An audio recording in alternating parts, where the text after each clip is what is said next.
Alright guys, what's going on? Welcome in. So in this one, I really wanted to address the elephant in the room here. It's the fact that Zach Wilson still has not signed his rookie contract with the New York Jets. Now, a couple months have went by since the NFL draft, April, May, June, and now we're in July, and this contract is still not signed, sealed, and delivered. Same could be said for Elijah Vera Tucker. A little interesting, a little odd to say the least. Now, you take a look at the rest of the Jets draft picks. A lot of these guys have ink on paper. They're signed. Everything is solid. We are set there.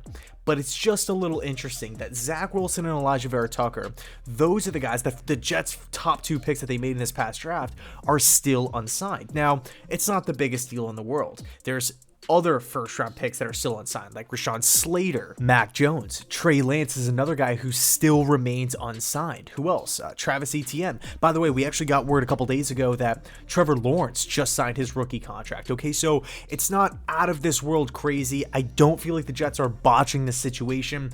Now, I have gotten a couple DMs kind of criticizing Joe Douglas, like, what's the holdup? What's taking so long? Why isn't Zach Wilson signed? Why isn't AVT signed? These rookie contracts are kind of, there's a lot of predetermined numbers with these things. It's not like negotiating with a free agent and you're bidding against other teams. So really, what's the holdup? But I feel like at the end of the day, it'll get done. It'll get done in due time, for sure. I remember back in 2018, we had a similar issue with Sam Darnold.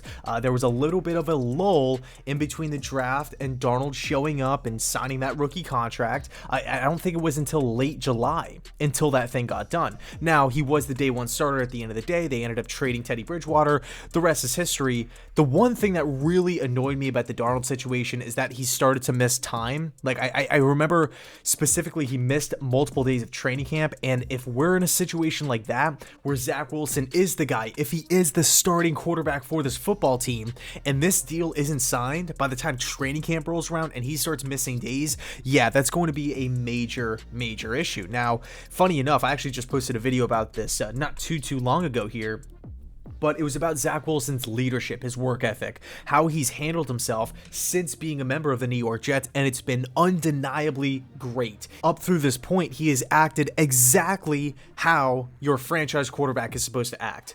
He's checked every single box. He has done everything the right way. Interviews, rookie minicamp, voluntary OTAs, mandatory minicamp, creating that chemistry, creating those bonds with the coaches and the players. This is music to Jets fans' ears. So far, this looks like a perfect marriage. Now, Zach Wilson does not strike me as the individual that'll put himself before the team, even though there was a little bit of a stigma that he could do that back when he was at BYU, kind of a me first type of guy. But since he was drafted, I mean, I haven't gotten that sense in the least. Listening to Zach Wilson speak, listening to him in interviews, listening to other people talk about Zach Wilson, this does not strike me as a player who will, throw the team under the bus. He'll hold out. He'll start skipping. He'll start missing time in the season because of the contract. Now, I don't know Zach Wilson personally.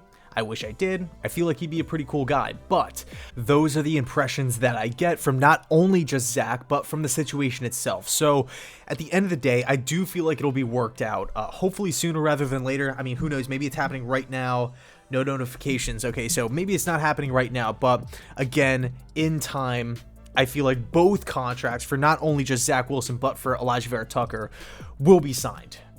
Again, this isn't like you're bidding against three other teams. This isn't like you're, having to negotiate a ton of contract, like you're writing this contract from scratch. A lot of things are in place. It's just the minor stuff that needs to be worked out. Okay, so those are my thoughts. Let me know your thoughts down below in the comment section. Are you starting to hit the panic button a little bit? Are you kicking back and saying no big deal, it'll get done eventually? And that's kind of the camp that I'm in. Like, it's not that big of a deal. If Zach Wilson starts to miss some training camp days, then for me, I'll start, start hitting the panic button. But for now, early July, we still have a lot of time left before training camp, a lot of time to work this thing out, or these things out, given the Vera Tucker situation as well. So anyway, thanks so much for watching. I really appreciate it. Let me know your thoughts down below in the comment section. Thanks so much, and go Jets.